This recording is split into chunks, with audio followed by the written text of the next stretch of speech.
এই অংশটা হচ্ছে চক্ষু হসপিটালের পাশে খেজুর বাগানের মোড়ের অংশটা।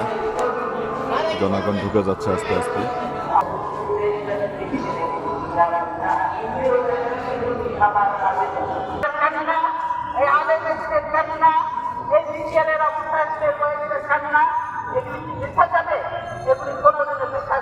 তবে তিনি কখনোই আপোষ করেননি, অবশ্যই করেছেন।